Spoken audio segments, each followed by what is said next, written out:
ఓం మహాగణాధిపతయే నమః. ఓం గురుభ్యో నమః. ఓం శ్రీమాత్రే నమః.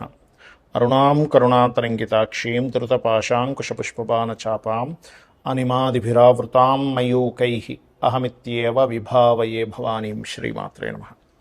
ప్రేక్షకులకి లలితాంబిక అమ్మవారి యొక్క అనుగ్రహం పరిపూర్ణంగా కలగాలని మనస్ఫూర్తి కోరుకుంటూ మనం ఈరోజు అసలు సర్పదోషానికి కాలసర్పదోషానికి ఉన్నటువంటి వ్యత్యాసం ఏమిటి, కాలసర్ప యోగం ఏదైతే ఉందో అది జన్మజాతకానికి ఎంతవరకు అప్లై చేయాలి, అసలు చేయాలా వద్దా, ఒకవేళ నిజంగానే కాలసర్ప యోగం ఉంది ఎక్కువగా ఇబ్బంది పడుతున్నాము అని కనుక మీరు అనుకున్నట్లయితే ఎటువంటి పరిహారాలు చేసుకుంటే మీకు ఆ కించిత్ దోషం కూడా పోతుంది. అదేవిధంగా కాలసర్ప యోగం కాకుండా న్యాచురల్గా సర్పదోషాలను కొన్ని కాంబినేషన్స్ వల్ల ఏర్పడతాయి. ఒక్కొక్క లగ్నం గురించి చూసుకుందాం. లగ్నం తెలియని వారు రాశి నుంచి చూసుకోవచ్చు, అందులో ఎటువంటి సందేహం లేదు. ఆ యొక్క పరిహారాలు చిన్నవి, మనం ఏదో పెద్ద హోమంలో యజ్ఞాలు చేయించుకోవాలని రూల్ ఏం లేదు. డబ్బులు లేకపోయినా అప్పులు చేసేసి మనం దీన్ని ఖర్చు పెట్టేసేయాలంటే, లేకపోతే నాకు ఈ దోషం పోదు అనేది ఏముండదు.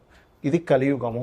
చాలా చిన్నగా ఒక దానం ఇవ్వడం ద్వారా, లేకపోతే ఒక గోసేవ చేయడం ద్వారా, ఒక చక్కటి చిన్న మంత్రం చేసుకోవడం ద్వారా ఏ కాంబినేషన్ ఏర్పడడం వల్ల సర్పదోషం ఏర్పడుతుంది, దానికి ఏం చేసుకోవాలి అనేటువంటి విషయాలు ఇప్పుడు మనం తెలుసుకుందాం. అయితే ఈ విషయాలు చెప్తుంది నేనైనప్పటికీ కూడా చెప్పేస్తుంది సాక్షాత్ లలిత అమ్మవారిగా భావిస్తూ ఒక్కొక్కరి గురించి తెలుసుకుందాం. ధనుర్లగ్నము, ధనస్సు రాశి. ధనస్సు వారికి కనుక చూసుకున్నట్లయితే మీకు ధనస్సు లగ్నానికి గురుత్వ లక్షణాలు, దైవానుగ్రహం సహజంగానే ఉంటుంది. కాకపోతే ఇక్కడ మీ పూర్వజన్మ కర్మకారకుడు సర్ప దోషం ఉంది అని అనుకుంటే అది ఎక్కువగా ప్రభావం వివాహ జీవితం మీద చూపిస్తుంది. శుక్రుడు కనుక పాడయ్యాడు ఇంకా ఎక్కువగా, అప్పుడు దాని ప్రభావం మరింత ఎక్కువగా చూపిస్తుంది, గుర్తుపెట్టుకోండి. అలాగే ఈ గురువు గనక అన్నిసార్లు గురువు పాడవడు, బట్ ఎప్పుడైనా గురువు గనక ఉదాహరణ మీ లగ్నాధిపతి పాడయ్యాడు, అప్పుడు విద్య మీద ప్రభావం చూపిస్తూ ఉంటుంది, గుర్తుపెట్టుకోండి. అయితే ఇక్కడ ధన తృతీయాధిపతి గనక శుక్రుడు షష్టమాధిపతితో పాటు ధన తృతీయాధిపతి కూడా పాడైతే అప్పులు ఇవ్వడం ద్వారా, మధ్యవర్తిత్వంగా ఉండడం ద్వారా, లేదా శని సర్పదోషంలో ఉన్నాడు, అప్పుడు అన్నదమ్ముల వరుస వాళ్ళకి, లేదా మీరెళ్ళి మధ్యలో ఏదో బ్యాంక్ వాళ్ళు మిమ్మల్ని షూరిటీ పెట్టమంటే నమ్మకమైన వ్యక్తే కదా అని పెట్టడం, ఇట్లాంటివి జరుగుతూ ఉంటాయి. అదేవిధంగా అందులో ప్రత్యేకంగా మీకు మీ పంచమ వ్యయాధిపతి అయినటువంటి కుజరాశుల్లో రాహు ఉన్నా, లేదా కుజుడితో రాహు కలిసి ఉన్నా, ఇది సంతానం మీద, ఖర్చుల మీద, విదేశాలకు వెళ్ళడం వల్ల, విదేశీ సంబంధించిన విషయాల వల్ల ఇది ప్రభావం చూపిస్తూ ఉంటుంది. అయితే అదే రాహువుకి గనక పన్నెండులో ఉన్నప్పటికీ రెండవ సంబంధం ఏర్పడింది అంటే ఎక్కడి నుంచో సెకండ్ సిగ్నిఫికేషన్ కూడా వస్తే విదేశాల్లో ధనం కూడా సంపాదిస్తారు, అందులో ఎటువంటి సందేహం లేదు. కాకపోతే ఇలా వచ్చినప్పుడు పెద్దగా మనం భయపడకుండా ఆ గ్రహాలకు సంబంధించినటువంటి విషయాలకు దీపారాధన చేయడము, చక్కగా మీరు సర్పసూక్త పారాయణం చేసుకోవడము, గరుడ పురాణం చేసుకోవడం, ఇవి చేయొచ్చు. అలాగే కొంతమందికి సప్తమాధిపతి బాధ కూడా అవుతాడు. సహజంగానే షష్టమ లాభాధిపతి శుక్రుడు ఆధిపత్య పాపి అయినప్పటికీ కూడా సప్తమాధిపతి బాధ కూడా ఈ మరింత పాడైతే ఇది వివాహం మీద ఎక్కువ ప్రభావం చూపిస్తుంది. అందులో ముఖ్యంగా ఏదైనా ఒక వ్యాపారాన్ని పార్ట్నర్స్ ద్వారా చేసేటువంటి విషయంలో అది ప్రభావం ఇస్తుంది, గుర్తుపెట్టుకోండి. అలాగే మరొక విషయం ఏంటంటే ఇక్కడ ఇది పార్ట్నర్సే కాకుండా దశమాధిపతి కూడా బుధుడు అవుతాడు కాబట్టి ఇక్కడ పర్టికులర్గా ఇది ఈ బుధుడు కనుక పాడేయడు సర్పదోషంలో అన్నప్పుడు ఉద్యోగం మీద కూడా, ముఖ్యంగా మార్కెటింగ్ రంగాల్లో ఉండేటువంటి వారికి ఉద్యోగాన్ని ఆల్ ఆఫ్ సడన్గా వదిలేయాలనిపించడం, ఇటువంటివి జరుగుతూ ఉంటాయి. మరి రవిచంద్రులు కనుక సర్పదోషంలో ఉన్నారు మీ లగ్నాత్, అష్టమాధిపతి రవి చంద్రుడు కనుక, సహజంగా అష్టమాధిపత్యం వచ్చినందుకు పెద్ద దోషం ఇవ్వడం అనేటువంటిది పరాశర గ్రంథాల్లో ఉంది. కాకపోతే ఇక్కడ చంద్రుడు కనుక పాడైతే నీటి ప్రదేశాలకు వెళ్ళినప్పుడు కొంత జాగ్రత్తగా ఉండాలి. నీళ్ళలో ప్రయాణాలు చేసేటప్పుడు, నీటి ప్రదేశాలకు ఒక్కోసారి వర్షంలో వెళ్తూ ఉంటారు, అటువంటి సమయాల్లో, లేదా నీటి ద్వారా వచ్చేటువంటి ఇబ్బందులు, సరైన వాటర్ తాగకపోవడం వల్ల వచ్చే ఇబ్బందులు కూడా ఇస్తూ ఉంటాడు. ఇక రవి గనక పాడైతే ఇది కొంతవరకు పితృదోషాన్ని కూడా చూపిస్తుంటుంది.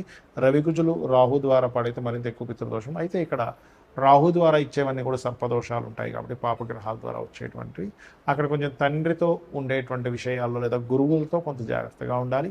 అయితే ఇక్కడ మీకు ఏ గ్రహాల కాంబినేషన్ వస్తే ఆ గ్రహాలకు దీపారాధన చేయడము, గోసేవ చేయడము, సర్పసూక్త పారాయణం చేయడము, గరుడ పురాణం పఠనం చేయడం చక్కటి ఫలితాలను ఇస్తుంది.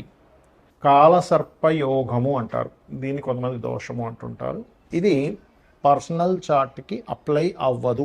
ఎక్కడా కూడా శాస్త్రాల్లో పర్సనల్ చార్ట్కి అప్లై చేయమని చెప్పలేదు. ఇది కేవలం మైథుని జ్యోతిష్యం. ఇప్పుడు చూడండి మనకి రకరకాల విపత్తులు జరుగుతున్నాయి, యుద్ధాలని, లేకపోతే మనకి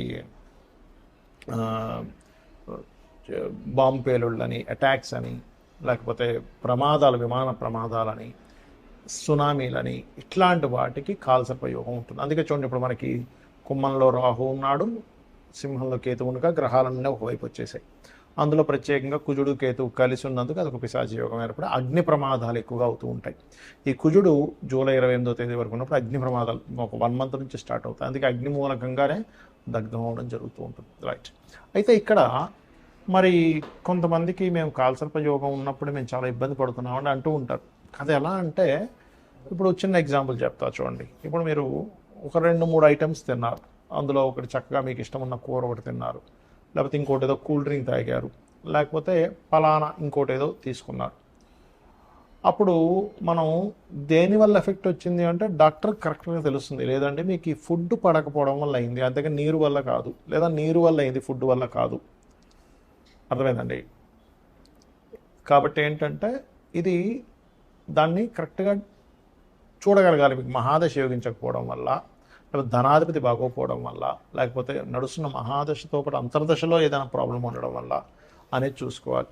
అది స్ట్రక్కింగ్ యోగాలు కొన్ని ఉంటాయి. కాబట్టి నేను మీకు చాలా ఉదాహరణ వీడియోలో చెప్పాను. 180 మంది దేశ నాయకుల యొక్క జాతకాలు తీసుకుంటే అందులో 90% ఆఫ్ పీపుల్కి, ప్రెసిడెంట్లకి కాలసర్పయోగం ఉంది. మరి వాళ్ళంత గొప్ప వాళ్ళు అయ్యారంటే మనం ఏంటని అర్థం చేసుకోవాలని. అంతదాకా ఎక్కడో విదేశాల్లో ఉండేటువంటి ప్రెసిడెంట్ల దాకా ఎందుకు, మన మెగాస్టార్ చిరంజీవి గారి జాతకంలో కూడా నేను చూశాను. మీరు కావాలంటే డేట్ ఆఫ్ బర్త్ నెట్లో కొడితే కాలసర్పయోగంలోనే గ్రహాలన్నీ ఉంటాయి. దానికి సింపుల్గా నెట్లో డేట్ ఆఫ్ బర్త్ తీసుకొని, దానికి టైం కూడా అక్కర్లేదు కాలసర్పయోగం చూడడానికి. గ్రహాలన్నీ రాహుకేతువులకు అవతల కానీ ఇవతల కానీ అన్నీ ఉంటాయి. కొంతమంది ఒక చంద్రుడు ఉన్నాడు కదా, అది కూడా కాలసర్ప దోషం అంటారు. అది కాదు, అన్ని గ్రహాలు ఉండదా అని అంటారు. అది ఓన్లీ జన్మజాతకానికి అప్లై చేయకూడదు. ఒకవేళ సరే మీకు అంతగా మీకు అలా అనిపిస్తుంది, చక్కగా కాళహస్తి వెళ్ళండి. ఆ పరమేశ్వరుడి యొక్క అనుగ్రహము, రాహుకేతువుల అనుగ్రహంతో మీకు ఉండే ఆ కొద్దిపాటి దోషం కూడా పోతుంది. ఒకవేళ మీకు దాని మీద ఎక్కువ పనిచేస్తుంది అనుకుంటా. రైట్. ఇక సర్పదోషానికి మీకు జాతకం లేదు కానీ ఎలాంటి సిమ్టమ్స్ ఉంటుంటాయి యాక్చువల్గా సర్పదోషం వచ్చినప్పుడు అంటే, ప్రతిదీ కూడా గొడవగా అవుతూ ఉంటుందండి. మీరు ఏ పని ప్రారంభించాలన్నా గొడవ. ఇది సర్పదోషం యొక్క ఇది. కొన్నిసార్లు వాదన రూపంలో ఉంటాయి, కొన్నిసార్లు గొడవ రూపంలో ఉంటాయి, కొన్నిసార్లు ఏదైనా ప్రారంభిద్దాం అనుకునేసరికే అది ఒక ప్రమాద రూపంలో మారిపోతుంటుంది. అంటే ఎక్కడికో పెళ్లి చూపులకు వెళ్తున్నారు, అది 7వ స్థానంతో సంబంధం వచ్చింది ఆ సర్పదోషం. అప్పుడు వెళ్తున్నప్పుడు యాక్సిడెంట్ అయిందండి అంటూ ఉంటారు, లేకపోతే వివాహం అనగానే గొడవలు అయిపోతున్నాయండి అంటారు. మొన్న ఒక జాతకం చూసినప్పుడు ఆ అబ్బాయికి అన్నాను, బాబు నీకు వాళ్ళ మదర్ని అడిగాను, అమ్మ మీరు ఈ అబ్బాయికి వివాహము అనగానే గొడవ అవుతుందా లేదా అంటే, అవునండి ఎప్పుడు వివాహం అన్నా గొడవ. అంటే ఏమిటి? సర్పదోషము 7వ స్థానంతో సంబంధం కలిగి ఉంది. ఇంకొక జాతకానికి నేను చూసినప్పుడు వాళ్ళ అమ్మాయిని స్కూల్కి పంపిద్దామంటే ఎప్పుడు ఏడుస్తూనే వెళ్ళేది, ఏది ఒక ఏజ్ వచ్చే వరకు కూడా. ఎందుకు అలాగంటే సర్పదోషం 4వ భావానికి కనెక్ట్ అయింది. ఇంకొక జాతకుడికి అదే 4వ భావానికి కనెక్ట్ అయినప్పుడు ఆ జాతకుడు ఎటువంటి ప్రాపర్టీ కొన్నా అదేదో ఒక లిటిగేషను, గొడవలు, ఆగిపోవడము. అంటే ఏమిటి? మీకు సర్పదోషంలో ఉండే కాంబినేషన్స్లో పర్టికులర్గా కుజుడు శని, కుజుడు రాహు, రవి రాహు.